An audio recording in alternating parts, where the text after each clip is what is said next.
Kamusta po kayo? Magandang araw. Ito po ulit si Doc Mark at meron tayong pag-uusapan muli tungkol sa mga eksaminasyon. Ngayon, kadalasan, isa sa mga pinaka-common na presentasyon sa isang clinic ay yung masakit ng tiyan. Pwedeng minsan ito ay ilang araw lang, ilang linggo, pero minsan ilang buwan. At ang madalas na ginagawa natin, hindi tayo nagpapa-check up. Tayo ay nagagamot lamang. Mas maganda po, para malaman natin kung anong problema sa ating katawan, lalo na sa ating tiyan, magpa-check up po tayo, magpatingin po tayo sa isang doktor.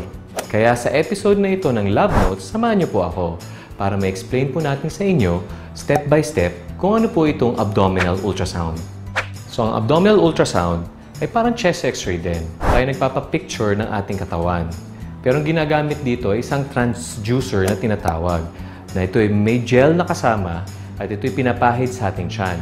At ito ay medyo malamig, kaya wag po kayong mag-alala kung medyo kayo parang makikiliti. Kasi po dito, chine-check kung ano pong organ ang pwedeng may problema. Pwede po kasing may problema tayo sa atay, sa pancreas, o sa pantog. Madalas din po ang gagawin sa inyo ay papahigain po kayo. Pwede kayong tagilid-tagilirin, no? Para malaman natin kung anong parte ng ating katawan ang may problema. Minsan, sasabihin po sa inyo, kayo'y hihinga ng malalim. Ang gagawin po kasi, pag kayo huminga ng malalim, medyo bababa po yung ating mga organs at para mas mapicturan po ito ng ultrasound machine o ng transducer.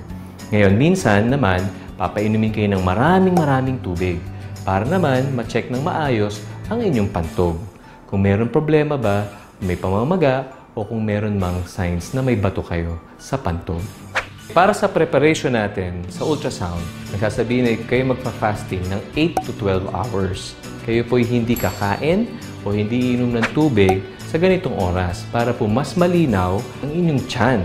Wala pong hangin at wala rin pong kabag.